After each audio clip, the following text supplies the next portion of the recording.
नमस्कार दोस्तों, देव education DNA channel में आपका स्वागत है। आज अपन पढ़ेंगे कार्य और ऊर्जा के बारे में। तो चलिए स्टार्ट करते हैं। कार्य से वर्क। नॉर्मली आपने पढ़ा होगा कार्य की परिभाषा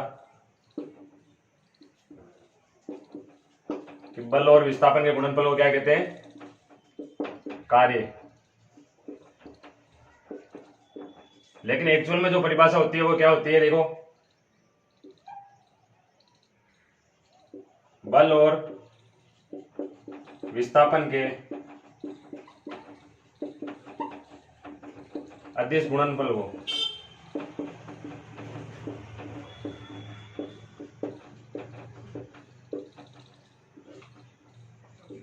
क्या कहेंगे, कार्य।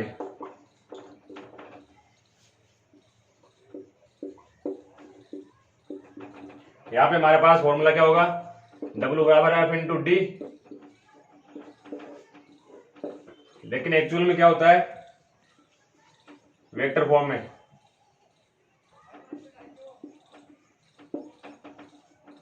W बराबर F vector dot D vector. तो इसको समझने से पहले आपको क्या समझना पड़ेगा, वेक्टर के बारे में, सदिश गुणनफल और अदिश गुणनफल के बारे में। तो सदिश गुणनफल देखते हैं। चलो, सदिश गुणनफल की अपन बात करें तो दो भौतिक राशियों का सदिश गुणनफल क्या होता है, किसके बराबर होता है, ए बी साइन थीटा, इसके बराबर होगा। और जो अदिश गुणनफल डॉट प्रोडक्ट, वो क्या होगा, ए डॉट बी बराबर ए बी कोस थीटा। ये दो अलग अलग फॉर्मूले हो गए सदिश गुणनफल और अदिश गुणनफल के लिए। तो यहाँ पे दो अलग अलग भौतिक राशि हैं, बल और विस्थापन। तो इसको ओपन करेंगे अपन, तो क्या आएगा हमारे पास में, W बराबर एफ डी कोस थीटा।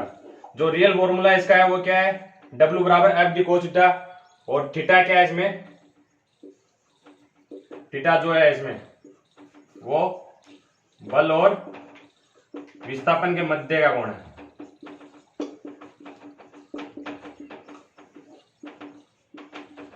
विस्थापन के मध्य का कोण।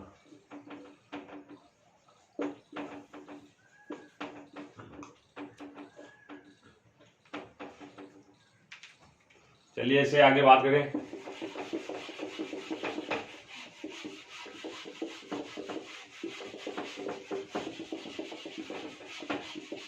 एग्जाम्पल से समझते हैं कार्य की परिभाषा क्या है।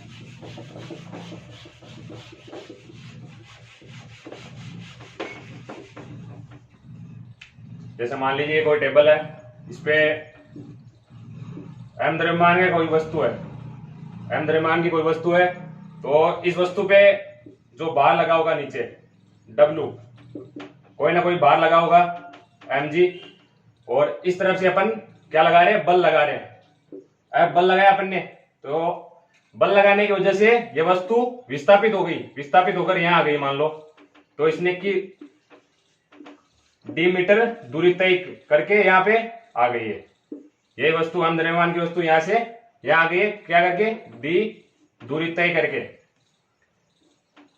तो जो बल लगा है और किस दिशा में, इस दिशा में, और जो विस्थापित किस दिशा में हुई है, इसी दिशा में। तो जो एंगल है एफ और डी के बीच में, विस्थापन और बल के बीच में जो एंगल है थीटा, वो क्या रहेगा, 0 डिग्री। 0 डिग्री होने की वजह से अपन ने फॉर्मूला क्या देखा, W बराबर एफ डी कोस थीटा। तो कोस थीटा कोस 0, और कोस 0 की वैल्यू हमारे पास क्या होती है, 1। तो W बराबर एफ इंटू डी। ये देखिए फॉर्मूला हमारे पास ये आ गया। वो डायरेक्ट फॉर्मूला था, और जो एक्चुअल फॉर्मूला था वो क्या था, W बराबर एफ डी कोस थीटा।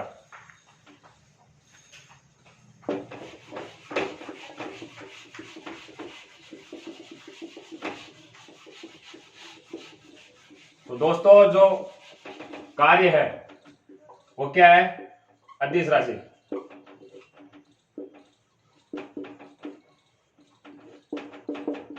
कार्य जो होता है वो अदिश राशि में काउंट होता है। और जो कार्य का मान होगा कार्य का मान पॉजिटिव, नेगेटिव व जीरो हो सकते हैं। जैसे अपने पॉजिटिव निकाला, कोई जीरो रख के W बराबर F इंटू डी आ गया हमारे पास में, तो वो वैल्यू किस में आई? पॉजिटिव में। उसी तरह जीरो कैसे आएगा हमारे पास? जैसे बोर्ड है, बोर्ड को मैं धक्का लगा रहा हूं तो विस्थापन हुआ क्या? इसने सरकाए बिल्कुल नहीं विस्थापित हुआ, तो विस्थापन नहीं, जो विस्थापन है हमारे पास वो क्या होगा? जीरो। तो फॉर्मूले में जब अपन रखेंगे W बराबर F इंटू डी, तो डी की जगह जीरो, तो कार्य क्या आएगा हमारे पास? जीरो। इस वजह से जो कार्य का मान होता है वो जीरो भी होता है, नेगेटिव भी होता है और पॉजिटिव भी होता है।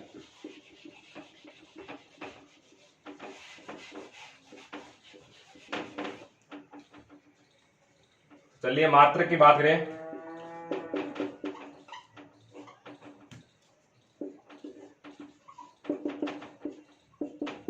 W बराबर F इंटू डी, तो मात्रक बल का क्या होगा?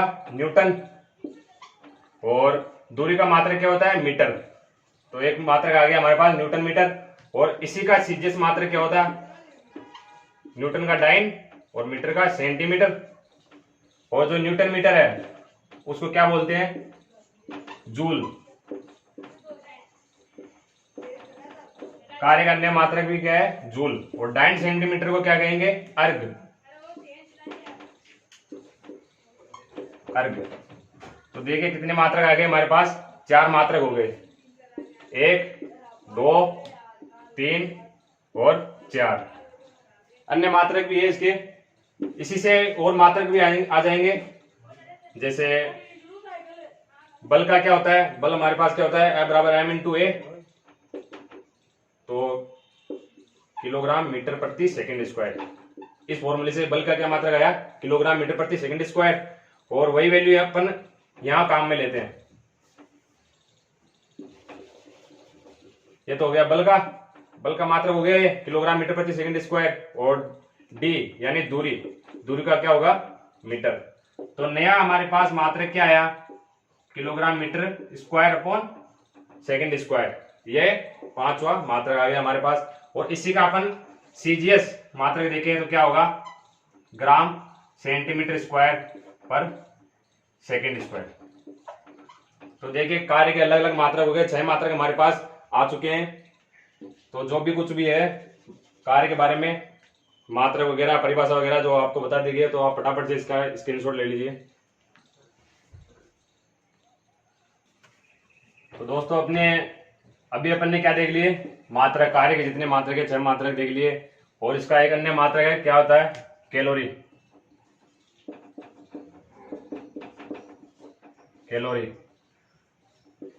तो 1 कैलोरी की वैल्यू क्या होगी? 1 कैलोरी उसकी 4.18 जूल। और इसी के विपरीत अपन देखें 1 जूल की वैल्यू क्या होगी?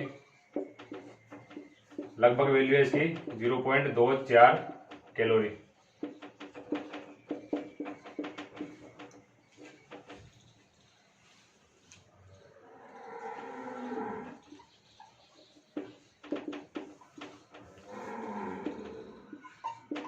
और अपन ने देखा अभी जूल का जो सीजीएस मात्रक होता है क्या होता है? अर्ग। और अर्ग में और जूल में क्या रिलेशन होता है, क्या संबंध होगा? कि 1 जूल की वैल्यू किसके बराबर होगी? 10 की पावर 7 अर्ग के बराबर। तो ये हो गया कार्य से रिलेटेड जो भी है। अब अपन स्टार्ट करेंगे ऊर्जा। तो चलिए देखें ऊर्जा, एनर्जी। ऊर्जा क्या है दोस्तों? कार्य करने की जो क्षमता होती है उसी को क्या कहते हैं? ऊर्जा।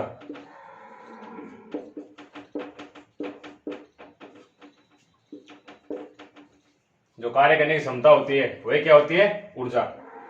और मात्रक की अपन बात करें, जो मात्रक हो गए, असाई मात्रक जो है इसका वो क्या होगा? जूल। और बाकी जितने भी अपन मात्रक देखे अभी कार्य के अंदर, तो जितने ही कार्य मात्रक है, मात्रक जो कार्य के हैं वो सारे के सारे ऊर्जा के होंगे। तो जो W है कार्य, वो किसके बराबर होगा? एनर्जी के, ऊर्जा के बराबर। तो इसके जितने भी मात्रक है वो इसके बराबर होंगे। और जो भी वैल्यू है आपको बताइए जूल के अर्ग के बारे में, तो वो सब बराबर होगी इसमें।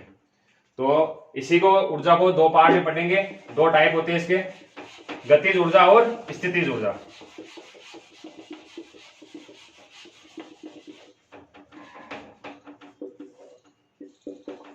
गतिज ऊर्जा और स्थितिज ऊर्जा, वन बाय वन दोनों को पढ़ेंगे आराम से। तो चलिए सबसे पहले देखते हैं गतिज ऊर्जा के बारे में। गतिज ऊर्जा क्या होती है? किसी वस्तु में गति के कारण उपस्थित ऊर्जा को क्या कहेंगे? गतिज ऊर्जा।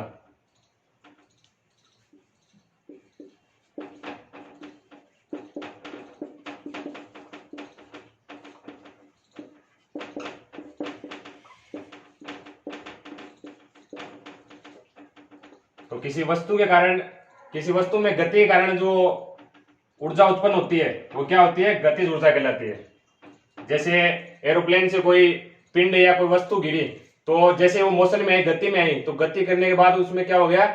ऊर्जा उत्पन्न हुई। वो ऊर्जा क्या कहलाएगी? गतिज ऊर्जा। एग्जाम्पल के लिए वायुयान से किसी पिंड के गिरने पर पिंड में निहित ऊर्जा क्या कहलाएगी? गतिज ऊर्जा कहलाएगी दोस्तों। तो इसका फॉर्मूले के बारे में क्या बात करें अपन कि जो गतिज ऊर्जा होती है क्या बोलते हैं उसको? Kinetic energy. Kinetic energy short में अपन क्या लिखते हैं इसको? केई। जो फॉर्मूला इसका होता है वो क्या होता है? Half mv square. v क्या है इसमें? वस्तु का वेग।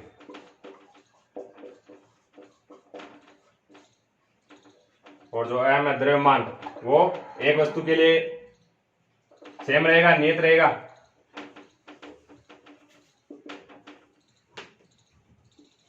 मात्रा की अपन बात करें तो द्रव्यमान क्या हो जाएगा? किलोग्राम, और इसका मीटर प्रति सेकंड। स्क्वायर है तो स्क्वायर के लिए अलग अलग स्क्वायर हो जाएगा। तो क्या आ गया अपने पास? मात्रक। गतिज ऊर्जा का मात्रक आ गया, क्या होगा? किलोग्राम मीटर स्क्वायर प्रति सेकंड स्क्वायर।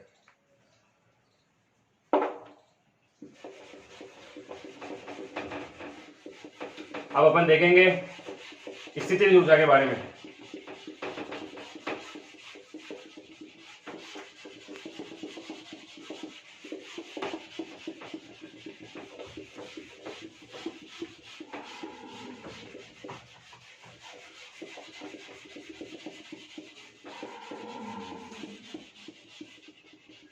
स्थितिज ऊर्जा क्या होगी?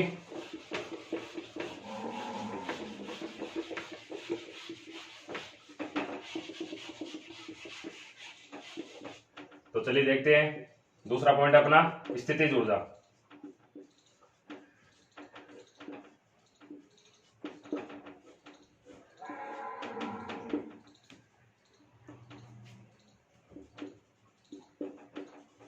किसी वस्तु की अवस्था या स्थिति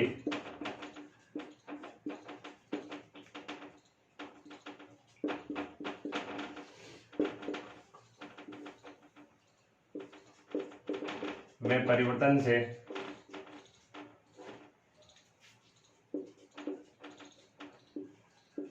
उत्पन्न ऊर्जा क्या होगी? स्थितिज ऊर्जा।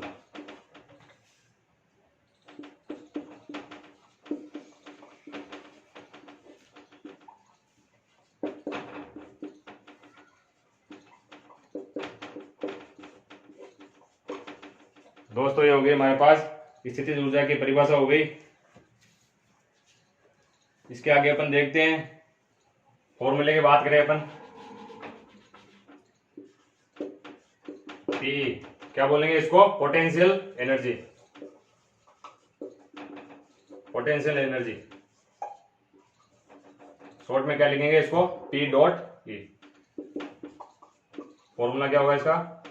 पी बराबर एम जी एच। जी इसमें क्या है? गुरुत्वीय त्वरण।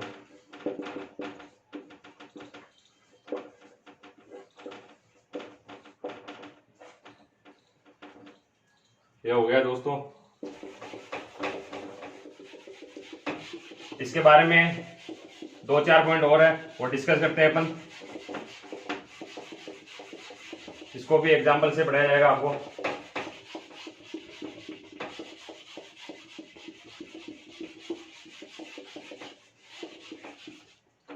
जैसे मान लीजिए पृथ्वी की सतह है और यहां से एम द्रव्यमान का कोई पिंड है, वो यहां से छोड़ा जा रहा है स्वतंत्र रूप से, तो ये नीचे आएगा।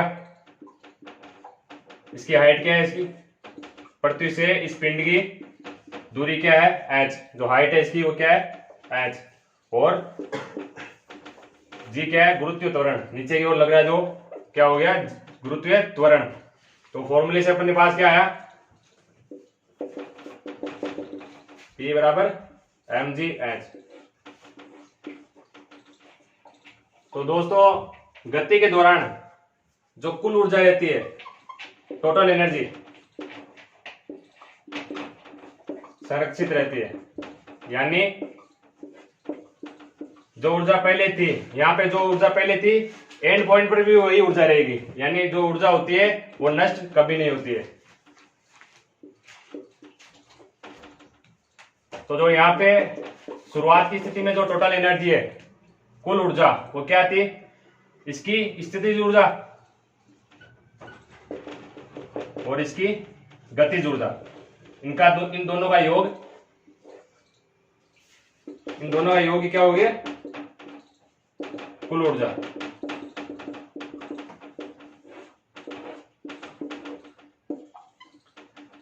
तो शुरुआत में इसका वेग क्या है? यहाँ पे 0 है, 0 है। तो इसमें जो फॉर्मूला होता है काइनेटिक एनर्जी का, 1/2 mv²।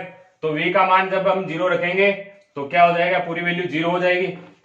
और यहाँ पे जो टोटल एनर्जी है वो क्या बचेगी हमारे पास? पोटेंशियल एनर्जी के बराबर, स्थितिज ऊर्जा के बराबर। यानी शुरुआत में जो यहाँ टोटल एनर्जी है वो किसके बराबर होगी? स्थितिज ऊर्जा के बराबर। और बाद में अगर यहाँ कोई किसी भी जगह अपन ने मान लिया कोई भी पॉइंट है, यहाँ ए पॉइंट है, यहाँ बी पॉइंट है, तो इसके मध्य जो ऊर्जा क्या होगी, जो टोटल एनर्जी होगी वो क्या होगी? गतिज ऊर्जा और स्थितिज ऊर्जा के योग के बराबर। यानी फॉर्मूला तो वही रहने वाला है, लेकिन जगह के हिसाब से जहां जो परिवर्तन होगा उस हिसाब से वो टोटल एनर्जी आएगी हमारे पास। तो काइनेटिक एनर्जी क्या है? 1/2 mv²। क्योंकि यहाँ 0 नहीं है, यहाँ कुछ ना कुछ वस्तु का वेग जरूर होगा। जो वेग है, जो वेग का मान होगा, कुछ ना कुछ जरूर होगा। इसलिए 1/2 mv²। और स्थितिज ऊर्जा क्या होगी? mgh। h किस पे डिपेंड करेगी दोस्तों? जो h है यहां से यहां तक काउंट नहीं होगी, क्योंकि पिंड अब कहां आ गया है? यहाँ। तो यहाँ की जो दूरी होगी यहां से यहां तक, वो दूरी यहाँ पे काउंट होकर लिखी जाएगी। मान लिया अपने एच डेस है यहाँ पे, तो mgh। तो ये आ गया टोटल एनर्जी। टोटल एनर्जी दोनों जगह बराबर रहेगी। जो यहाँ पे एनर्जी है और जो यहाँ पे एनर्जी है दोनों बराबर रहेगी, तो दोनों को बराबर रख देते हैं। mgh किसके बराबर होगी? पोटेंशियल एनर्जी के बराबर। पोटेंशियल एनर्जी को अपन क्या लिख सकते हैं? mgh। तो दोस्तों आपको ये याद नहीं रखना है, कोई फॉर्मूला वगैरह नहीं है। सिंपली आपको बताया जा रहा है कि जो टोटल एनर्जी होती है, कुल ऊर्जा होती है, वो संरक्षित रहती है। जो स्टार्टिंग में जो एनर्जी है वो यात्रा के दौरान, गति के दौरान किसी भी पॉइंट पर सेम रहती है। यहाँ पे जो टोटल एनर्जी है या यहाँ पे जो टोटल एनर्जी है, तो दोनों जगह सेम रहेगी।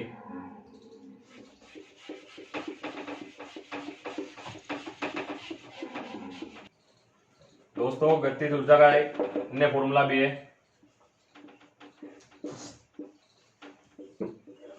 ये भी आपको याद रखना है साथ में। दो फॉर्मूले हो गए हमारे पास गतिज ऊर्जा के,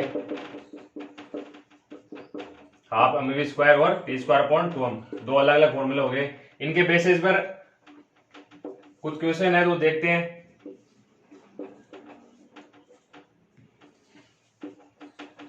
किसी वस्तु का वेग 2 गुना कर दिया जाए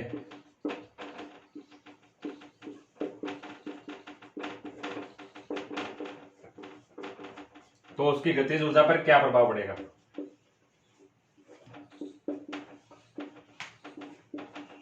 या फिर गतिज ऊर्जा कितनी गुनी हो जाएगी।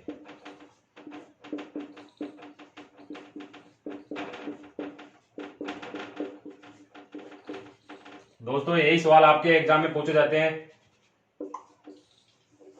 तो जो गतिज ऊर्जा का फॉर्मूला होता है वो क्या होगा, 1/2 mv स्क्वायर स्टार्टिंग फॉर्मूला, और बाद में अपन ने क्या किया है, वेग को 2 गुना कर दिया है। तो जो नई गतिज ऊर्जा जो आएगी हमारे पास के डैश, वो क्या होगी 1/2 m, v की जगह क्या लेना है 2 गुना, यानी 2v का स्क्वायर। तो क्या आएगा 1/2 m 4v स्क्वायर, ये आ गया, पूरी वैल्यू आ गई हमारे पास। तो इसको क्या लिख सकते हैं अपन, 4 को आगे ले आते हैं, और ये किसके बराबर है,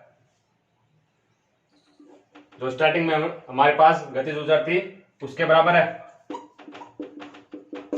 तो क्या आया हमारे पास, के डैश की वैल्यू क्या आई 4ke, मतलब 4 गुनी हो गई है, पहले की 4 गुनी हो गई। तो ये आंसर आ गया हमारे पास। इसी तरह दूसरा सवाल देखते हैं।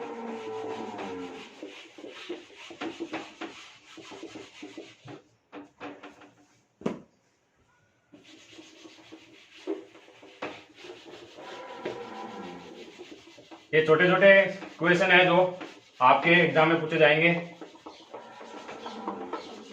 ज्यादा डीपली आपके नहीं आएगा। तो दूसरा एग्जाम्पल अपन देखते हैं, जैसे किसी वस्तु की गतिज ऊर्जा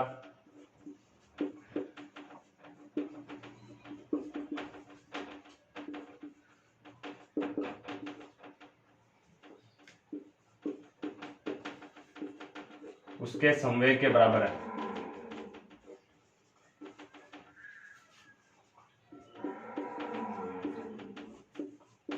तो वेग का मान क्या होगा,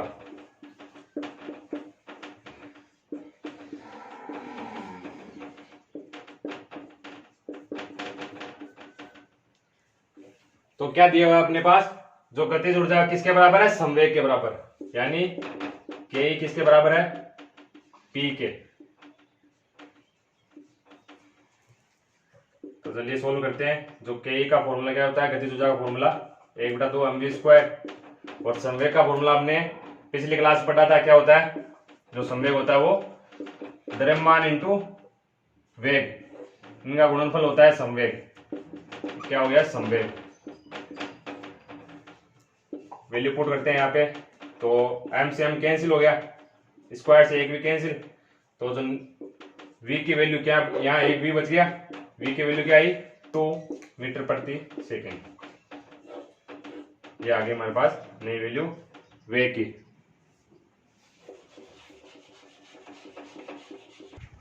तो दोस्तों अभी आपने देखे छोटे छोटे क्वेश्चन गतिज ऊर्जा से संबंधित, तो मैं आपको डायरेक्ट ट्रिक बता रहा हूं जिसकी वजह से आपको कुछ चंद सेकंड में आंसर आ जाएगा। तो इस फॉर्मूले से रिलेटेड जितने भी सवाल होंगे, यानी जब वेग को 2 गुना कर दिया जाएगा, 2 गुना कर दे, जो काइनेटिक एनर्जी गतिज ऊर्जा क्या होगी 4 गुना, इसका स्क्वायर करना है डायरेक्ट, 3 गुना करेंगे तो 9, 4 गुना करेंगे तो क्या हो जाएगी 16। इसी तरह द्रव्यमान के लिए अपन बात करें तो द्रव्यमान को जब 2 गुना किया जाए तो काइनेटिक एनर्जी क्या आएगी, सेम रहेगी, 2 गुनी रहेगी। इसी तरह 3 गुनी 4 गुनी तो सेम रहेगी, यहाँ भी 3 गुनी 4 गुनी। तो आपको क्वेश्चन देखते आपको सॉल्यूशन आना चाहिए। जैसे मैंने आपको पूछा, सवाल दिया, जैसे किसी वस्तु का द्रव्यमान 8 गुना करने पर, कितना, 8 गुना करने पर उसकी जो नई गतिज ऊर्जा होगी वो क्या होगी। तो अपन को डायरेक्ट क्या लिखना है, के डैश, जो नई गतिज ऊर्जा होगी अपने पास क्या आएगी, 8 गुनी, वो भी क्या होगी, 8 गुनी। और इसी तरह अगर वेग की बात करें, वेग 4 गुना कर दिया जाए, वेग 4 गुना कर दिया जाए, तो जो नई काइनेटिक एनर्जी है के डैश, वो क्या होगी, 16 गुना। तो ये क्वेश्चन आपके एग्जाम में पूछे जाते हैं दोस्तों। तो कार्य और ऊर्जा से रिलेटेड अपने जो भी बातें थी वो सभी पढ़ लिए। इसके जो पार्ट है ऊर्जा के, गतिज ऊर्जा, स्थितिज ऊर्जा, दोनों के बारे में पढ़ लिए है। और ऊर्जा के आगे पढ़ने के लिए आपको अगली वीडियो से जुड़ना पड़ेगा। तो वीडियो को लाइक, कमेंट, शेयर जरूर कीजिए।